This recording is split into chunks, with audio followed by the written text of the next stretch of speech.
जो विद्यालय में टीचर हैं वो काफ़ी लेट करके आते हैं, उस समय पर नहीं पहुंच पाते हैं। ये कई बार हम अयोध्या जनपद स्पष्ट निर्देश दिए गए हैं कि विद्यालय की जो टाइमिंग है उससे 15 मिनट पहले प्रत्येक हमारे गुरुजन साथियों को इस विद्यालय अधिकारी के रूप में नई शिक्षा नीति को आज के बच्चों के ऊपर कितना ये प्रभावशाली या फायदेमंद मान रहे हैं? हैं, उस चुनौतियों को लड़ने में हम किस प्रकार से बच्चों को सक्षम बना सकें। पढ़ाने से ज़्यादा नई शिक्षा नीति में सिखाने पे बल है। पास करते हैं फेसबुक, व्हाट्सएप पे और इंस्टाग्राम पर वो ज़्यादा बिजी रहते हैं। ये कमियां कहाँ आ रही हैं कि बच्चे डाइवर्ट हो पाएँ कि उनका उद्देश्य जीवन में क्या है, और जब वो ये जान लेंगे, एक रास्ता उनको अच्छा मिल जाए। अभी आप किन कमियों को देख रहे हैं जो शिक्षा व्यवस्था को एकदम मजबूत स्थिति में लाया जा सके और उसमें सुधार होने की जरूरत है? उत्तर प्रदेश सरकार के स्तर पे आपने देखा होगा कि ऑपरेशन कायाकल्प, और इसके पहले मिशन प्रेरणा, और वर्तमान में नई शिक्षा नीति आने के बाद निपुण भारत मिशन कर रही है, देखा जा रहा है। फिर भी कहीं ना कहीं प्राइवेट विद्यालयों में लोग ज़्यादा मूव कर जाते हैं और अभी भी संख्या बहुत कम देखी जाती है। ये प्रमुख कारण क्या? उसी प्रकार के अच्छे परिणाम दें जिस प्रकार से निजी संस्थान के विद्यालय परिणाम दे रहे हैं, बल्कि हम लोग उससे भी बेहतर परिणाम की अपने विद्या मंडल में बच्चों की एक निपुण असेसमेंट टेस्ट नेट एग्जाम आयोजित हो रहा है। उस एग्जाम का उद्देश्य यही है कि बच्चों की जो आज की उसके बाद कुछ जो भी बनना है वो सेकेंडरी है। तो इंसान बनने के लिए सबसे पहले जीवन की प्रामाणिकता और जीवन की सार्थकता सिद्ध करें। आप सभी को नमस्कार दोस्तों, मैं हूं जगन्नाथ मिश्रा और हमारी यूट्यूब चैनल पे आप सभी का बहुत बहुत स्वागत है। दोस्तों, आज हमारे साथ में अयोध्या जनपद से जिला बेसिक शिक्षा अधिकारी संतोष कुमार राय जी आज हमारे साथ में जुड़े हुए हैं, जो कि आज हम आपसे जीवन के बारे में थोड़ा सा जानेंगे कि आपने पढ़ाई लिखाई कैसे किया, बीएससी कैसे बने, जिले के आप शिक्षा विभाग के इतने बड़े अधिकारी हैं, तो बच्चों को लेकर क्या आप मैसेज देंगे? आज के टाइम में लोगों का पढ़ाई में मन थोड़ा सा कम आज के युवाओं का लगता है, तो इन तमाम सारे बातों पर थोड़ा सा हम डिस्कस करेंगे सर के साथ में। सबसे पहले हमारे चैनल पर सर आप जुड़े हुए, स्वागत है आपका। बहुत बहुत धन्यवाद आपका। सर, मैं सबसे पहले आपकी सफलता के बारे में जानना चाहूँगा। आप शिक्षा विभाग के इतने बड़े अधिकारी हैं, तो आपका जब विद्यार्थी जीवन से ये दौर शुरू हुआ, आज आप यहाँ तक पहुँचे हैं, इस बीच का दौर कैसा रहा सर? मैं सबसे पहले अपने बारे में बता दूं, मेरा नाम संतोष राय है और मैं जनपद आजमगढ़ में एक छोटा सा गांव है, मेरा गांव का नाम मिरिया है, कंधरापुर थाना लगता है, वहां का रहने वाला हूं। मेरी प्रारंभिक शिक्षा परिषदीय विद्यालय में ही हुई। प्राथमिक विद्यालय कंधरापुर में पढ़ता है, वहाँ का मैं छात्र रहा, और उसके बाद हाई स्कूल मैंने चिल्ड्रन कॉलेज से किया आजमगढ़ से, और उसके बाद इंटरमीडिएट से लेकर के बाकी की मेरी पढ़ाई लिखाई इलाहाबाद विश्वविद्यालय से हुई। आज के युवाओं के लिए यही संदेश है कि ज़िंदगी में सबसे पहले तो लक्ष्य का बोध अवश्य होना चाहिए। लक्ष्य का निर्धारण करना एक बहुत ही महत्वपूर्ण बात है, क्योंकि कई बार जब हम कुछ निर्णय लेने जाते हैं ज़िंदगी में तो हमारे पास लक्ष्य ही नहीं रहता है। तो हम सबसे पहले लक्ष्य निर्धारित करें और उस लक्ष्य को पूरा करने के लिए पूरी प्रतिबद्धता के साथ प्रयास करें। जो भी हमारी शिक्षा दीक्षा है उसका मुख्य उद्देश्य यही है कि हम जिंदगी में एक बेहतर इंसान बने, और हमारे जीवन की प्रामाणिकता ये है कि हम समाज के लिए अपना जो भी सर्वोत्कृष्ट योगदान है वो दे पाएँ। ये हमारे जीवन की प्रामाणिकता है। सर, आप शिक्षा विभाग के इतने बड़े अधिकारी हैं। सरकार के द्वारा नई शिक्षा नीति लाई गई तो उन्होंने कहा कि इससे बच्चों के भविष्य पर एक दूरगामी प्रभाव पड़ेगा, तो आप एक अधिकारी के रूप में नई शिक्षा नीति को आज के बच्चों के ऊपर कितना ये प्रभावशाली या फायदेमंद मान रहे हैं? देखिए, नई शिक्षा नीति की कुछ महत्वपूर्ण बातों की मैं चर्चा करूंगा, जिससे आपको ये पता चलेगा कि आज का जो हमारा वातावरण है, आज का जो भौतिक परिवेश है, उसमें नई शिक्षा नीति के अंतर्गत कुछ महत्वपूर्ण सुझाव और प्राविधान किए गए हैं, जो पूरे शिक्षा विभाग के लिए एक बहुत ही लंबे समय से जिनकी आवश्यकता महसूस की जा रही थी। बेसिक शिक्षा विभाग के अंतर्गत अगर मैं बात करूं तो आप ये देखिए कि जैसे जनपद अयोध्या में हमारे 2.5 लाख बच्चे आज की डेट में परिषदीय विद्यालयों में पढ़ रहे हैं। पहली बार नई शिक्षा नीति में एक प्रावधान किया गया है कि जो हम अभी कक्षा 1 से बच्चों की शिक्षा पे फोकस कर रहे थे, early childhood education and care institutions के माध्यम से, जिसको आंगनबाड़ी केंद्रों को भी एक शिक्षा के केंद्र के रूप में विकसित करने के लिए नई शिक्षा नीति में प्राविधान किए गए हैं। ऐसी सोच है कि जब बच्चा 3 वर्ष का से आंगनबाड़ी केंद्र में उसका रजिस्ट्रेशन होता है, तो जब हमारे आंगनबाड़ी केंद्र में वो आए तो वहीं से उसकी शिक्षा प्रारंभ हो जाए, और उसको एक अच्छे एटिकेट्स क्या हो सकते हैं, अच्छे उसके कार्य, उसके व्यवहार कैसे हम उसमें परिवर्तन कर सकते हैं, इस पे बहुत फोकस है। इसके साथ साथ जो नई शिक्षा नीति के अंतर्गत हमारा समाज से समावेशन कैसे हो पाए, हमारी भौतिक परिवेश की जो चुनौतियां हैं, उस चुनौतियों को लड़ने में हम किस प्रकार से बच्चों को सक्षम बना सकें, पढ़ाने से ज़्यादा नई शिक्षा नीति में सिखाने पे बल है, और सिखाने में भी जो एक्स्ट्रा करिकुलम एक्टिविटी है उस पे भी बहुत फोकस किया गया है। तो ये नई शिक्षा नीति के माध्यम से एक बेहतर मनुष्य का निर्माण और बेहतर राष्ट्र के निर्माण की दिशा में बहुत ही महत्वपूर्ण कदम उठाए गए हैं।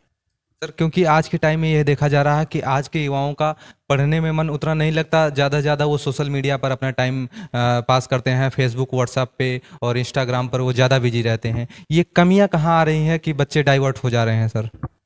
देखिए, समाज में एक तो अगर हम अपने मस्तिष्क को, जो हमारा सामाजिक परिवेश है उसमें अगर डाइवर्जन करने के लिए बहुत सारे क्षेत्र हैं, तो आज के समय में युवाओं के लिए सबसे प्रमुख चुनौती, जैसा कि मैंने अपने प्रारंभिक उद्बोधन में ही कहा, कि उनकी शिक्षा व्यवस्था में इस प्रकार के प्राविधान किए जाएं जिससे वह मूल्य केंद्रित हो, संस्कार केंद्रित हो, और सबसे महत्वपूर्ण बात है कि बच्चे खुद के बारे में जान पाएं कि उनका उद्देश्य जीवन में क्या है। और जब वो ये जान लेंगे, एक रास्ता उनको अच्छा मिल जाएगा, तो उस रास्ते पे जो आने वाली चुनौतियां हैं वो चुनौतियों से निपटने में खुद सक्षम हो सकते हैं। सोशल मीडिया पे अगर बच्चे अपना समय व्यतीत कर रहे हैं, सोशल मीडिया से भी बहुत सारी अच्छी जानकारी मिलती है, लेकिन अगर उस पर अत्यधिक समय अगर वो व्यतीत कर रहे हैं तो उनके जीवन का जो महत्वपूर्ण काल है, जो एक सीखने की अवस्था है, उस सीखने की अवस्था में बहुत सारी ऐसी एक्टिविटी है, बहुत सारे ऐसे विषय वस्तु हैं जिनसे वो छूट जाते हैं सीखने के। और फिर जब समय निकल जाता है तो उसके बाद फिर वो अत्यधिक मेहनत करके भी अपने लक्ष्य पे जब केंद्रित होने की चाह रखते हैं तो वो वैसा परिणाम नहीं पाते हैं। तो उनके लिए मेरा सुझाव यही है कि यथा आवश्यकता अनुसार, वो चूँकि समाज में आज इंफॉर्मेशन एंड टेक्नोलॉजी के माध्यम से भी बहुत सारी चीज़ें हम सीखते हैं, बहुत सारे विषय वस्तु हमारे सामने आते हैं, तो सही और गलत का निर्णय और सही और गलत का भेद करना वो सीखें और जीवन में आगे बढ़ें। सर, शिक्षा व्यवस्था में लगातार बदलाव होते रहते हैं, पहले भी हुए हैं, आज कुछ और ज़्यादा हो रहा। अभी आप किन कमियों को देख रहे हैं जो शिक्षा व्यवस्था को एकदम मजबूत स्थिति में लाया जा सके और उसमें सुधार होने की ज़रूरत है सर? बेसिक शिक्षा विभाग में के अंतर्गत वर्तमान में उत्तर प्रदेश सरकार के स्तर पे आपने देखा होगा कि ऑपरेशन कायाकल्प, और इसके पहले मिशन प्रेरणा, और वर्तमान में नई शिक्षा नीति आने के बाद निपुण भारत मिशन, ये दो ऐसे महत्वपूर्ण कारक हैं जो बेसिक शिक्षा विभाग के हमारे जो आरटी एक्ट है उसके अंतर्गत जो निःशुल्क और अनिवार्य शिक्षा की अवधारणा है उसको 100% लागू करने के लिए पूरा विभाग प्रतिबद्ध है। निपुण भारत मिशन के अंतर्गत हम अभी प्री प्राइमरी से कक्षा 3 तक के बच्चों को संख्या ज्ञान और जो आधारभूत उनको संख्या ज्ञान के साथ साथ जो भाषाई दक्षता है उसमें निपुण करने के लिए हमारी कार्य योजना के आधार पे विद्यालयों में पठन पाठन हो रहे हैं, असेसमेंट टेस्ट हो रहे हैं बच्चों की, और बच्चों की जो वास्तविक आकलन के आधार पे उनके गुणवत्तापूर्ण शिक्षा सुनिश्चित कराने के लिए प्रयास किए जा रहे हैं। साथ ही साथ आपने देखा होगा कि ऑपरेशन कायाकल्प के अंतर्गत प्रत्येक परिषदीय विद्यालयों को 19 पैरामीटर पे अभी संतृप्त कराने की प्रक्रिया गतिमान है। यथाशीघ्र हम लोग उस पर सभी विद्यालयों को इंफ्रास्ट्रक्चर के फिजिकल इंफ्रास्ट्रक्चर के लेवल पे हम संतृप्त कर लेंगे, जिससे एक भौतिक परिवेश विद्यालयों का अच्छा बनाया जा रहा है। क्योंकि भौतिक परिवेश अच्छे होंगे तो बच्चों का विद्यालय की ओर एक स्वभावतः आकर्षण होता है, और विद्यालय आपका अच्छा होगा तो बच्चा निश्चित रूप से घर से, अभिभावक से जिद करके विद्यालय आएगा वो, और जब विद्यालय आएगा तो हमारे योग्य और दक्ष शिक्षक हैं, हमारे सम्मानित गुरुजन हैं, वो उनको अच्छी शिक्षा देंगे, अच्छी तालीम देंगे, और वो बच्चा फिर जीवन के पथ पे आगे बढ़ पाएगा। सर, क्योंकि आज के टाइम में इतनी सुविधा मिल रही है विद्यालयों में, इतनी गवर्नमेंट व्यवस्था कर रही है, ये देखा जा रहा है, फिर भी कहीं ना कहीं प्राइवेट विद्यालयों में लोग ज़्यादा मूव कर जाते हैं और अभी भी संख्या बहुत कम देखी जाती है। ये प्रमुख कारण क्या है? क्योंकि गवर्नमेंट स्कूल में अभी भी बच्चों की संख्या बहुत ही कम रहती है, ये कहाँ से ये मिसकम्युनिकेशन हो रहा है? अभी आपने देखा होगा कि पिछले 2 साल में पैटर्न में थोड़ा सा चेंज आया है, और लगातार हमारे पास सैकड़ों ऐसे उदाहरण हैं कि ऐसे हमारे जो परिषद के स्कूल हैं उनके बगल में हमारे मान्यता प्राप्त विद्यालय खुले, मान्यता लेकर के, और बच्चे वहाँ पे नहीं गए, या बच्चे उस विद्यालय से निकल करके हमारे परिषदीय विद्यालयों में आए और वो विद्यालय बंद होने की स्थिति में है। तो हमारा मतलब उद्देश्य ये नहीं है कि मतलब प्राइवेट स्कूल बंद हों। हम लोगों का उद्देश्य सबसे पहले निःशुल्क और अनिवार्य शिक्षा के अंतर्गत ये है कि प्रत्येक बच्चे को अच्छी और गुणवत्तापूर्ण शिक्षा सुनिश्चित कराना, और साथ ही साथ हमारे जो परिषदीय विद्यालय हैं उसमें हम सभी लोग, विभाग के सभी अधिकारी, सभी शिक्षक, सभी गुरुजन, सभी हमारे जो एआरपी साथी हैं, एसआरजी हैं, मिल करके एक हम लोग सम्मिलित प्रयास कर रहे हैं कि हमारा विद्यालय का भौतिक वातावरण और शैक्षिक वातावरण इतना बेहतरीन हो कि बच्चे हमारे विद्यालयों में आएँ और विद्यालयों में अच्छी शिक्षा पे आएँ। वर्तमान युग प्रतिस्पर्धा का युग है। प्रतिस्पर्धा में जो बेहतर परिणाम देगा उसकी तरफ स्वाभाविक आकर्षण होता है। हमारा उद्देश्य है कि हमारे विद्यालय भी उसी प्रकार के अच्छे परिणाम दें जिस प्रकार से निजी संस्थान के विद्यालय परिणाम दे रहे हैं, बल्कि हम लोग उससे भी बेहतर परिणाम की अपने विद्यालयों से उम्मीद कर रहे हैं और उस दिशा में हम लोग कार्य भी कर रहे हैं। सर, एक मैं महत्वपूर्ण क्वेश्चन आपसे जानना चाहूँगा सर, कि मैं ग्राउंड पर लगातार रहता हूँ। ये है मतलब आरोप देखा गया है टीचरों के ऊपर कि जो विद्यालय में टीचर हैं वो काफ़ी लेट करके आते हैं, उस समय पर नहीं पहुँच पाते हैं। ये कई बार हम अयोध्या जनपद में देखे हैं, तो इनको लेकर आप क्या कहेंगे? नहीं, टाइम एंड मोशन स्टडीज़ हमारे विभाग में का एक शासनादेश है, उसके अंतर्गत बिल्कुल स्पष्ट निर्देश दिए गए हैं कि विद्यालय की जो टाइमिंग है उससे 15 मिनट पहले प्रत्येक हमारे गुरुजन साथियों को इस विद्यालय में पहुंचना है और विद्यालय की कार्यावधि समाप्ति के आधे घंटे पश्चात उनको विद्यालय छोड़ना है और इसका अनुपालन कराया जा रहा है। हम लोग लगातार इंस्पेक्शन भी करते हैं, उसमें भी ये सुनिश्चित करते हैं। लगातार हर महीने में आप देखे होंगे कि खुद खंड शिक्षा अधिकारियों की उपस्थिति में प्रधानाध्यापकों की बैठक होती है। मैं खुद हर ब्लॉक में सीधे संवाद करता हूं। अभी आपने देखा होगा कि आदरणीय जिलाधिकारी महोदय ने हमारे 1792 स्कूलों के सभी प्रधानाध्यापकों से सीधे संवाद किया, जिसमें विद्यालय की नियमित उपस्थिति, शिक्षक की विद्यालय में बच्चों की उपस्थिति, विद्यालयों में से अच्छी गुणवत्ता कैसे सुनिश्चित कराएं, उस पर बहुत ही विस्तृत चर्चा की गई। तो हमारा उद्देश्य है निरीक्षण के माध्यम से, मोटिवेशन के माध्यम से हमारे हर शिक्षक समय से विद्यालय जाएं और केवल समय से विद्यालय जाना ही जरूरी नहीं है, विद्यालय में समय से पहुंच करके विद्यालय का होकर रहना भी उतना ही महत्वपूर्ण है कि विद्यालय अवधि में जो हमारे कार्य और दायित्व हैं, जो हमारी जिम्मेदारी है, वो हमको बोध रहे। और अगर हम सभी लोग समय से विद्यालय जाएंगे तो निश्चित रूप से बच्चे भी विद्यालय में आएंगे। तो हम लोग इसको सुनिश्चित करा रहे हैं। कहीं पे ऐसी कोई शिकायतें, वैसे कतिपय शिकायतें आती हैं, तो जो शिकायतें आती हैं उस पर हम लोग कार्रवाई भी करते हैं। सर, अंतिम क्वेश्चन मैं आपसे जानना चाहूँगा कि कोरोना काल से शिक्षा व्यवस्था पर एक मतलब बहुत ही तबाही रहा ये काल, और शिक्षा व्यवस्था ज़्यादा इसमें लोग परेशान हुए, बच्चों को कॉलेज भेजने में डरने लगे, फिर उसके बाद में कॉलेज बंद भी हुआ इतने बीच।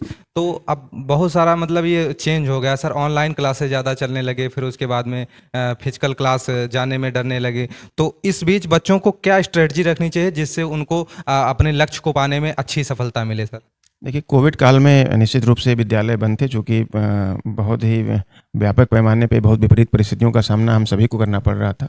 लेकिन उस दौरान भी हम लोगों ने बच्चे विद्यालयी जीवन से उनका रिश्ता जो है वो बना रहे, उसके लिए प्रयास किया और विभाग के लेवल पे प्रेरणा साथी का कॉन्सेप्ट लाया गया और व्हाट्सएप ग्रुप के माध्यम से ऑनलाइन एजुकेशन के क्षेत्र में भी विभाग ने मतलब काफ़ी अच्छा काम किया।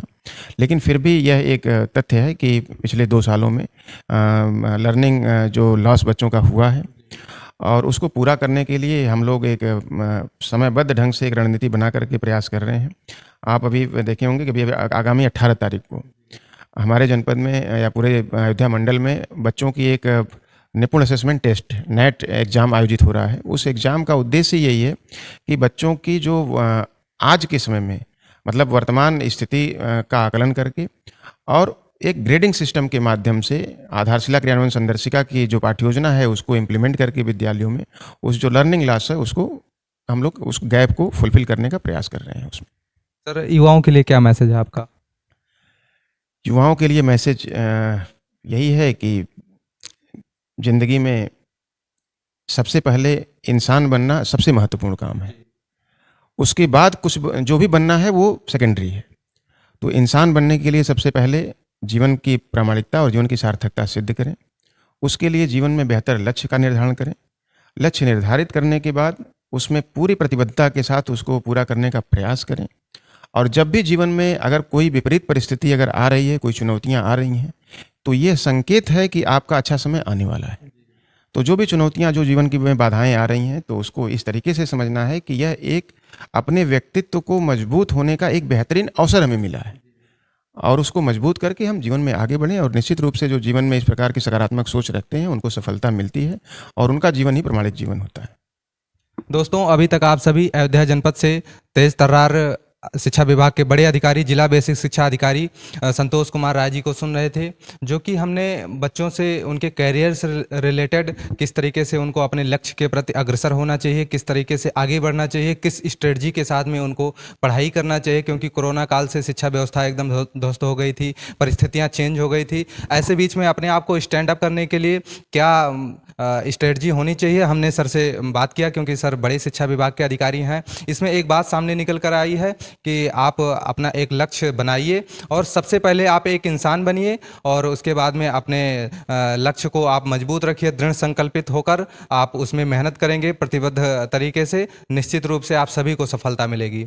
सर, हमारे साथ आपने बातचीत किया और इतना आपने अमूल्य समय दिया और इतने बच्चों को जो हमारे व्यूअर्स सुनेंगे उनको आपने मोटिवेट किया, इसके लिए आपको बहुत बहुत धन्यवाद। बहुत बहुत धन्यवाद आपका। धन्यवाद।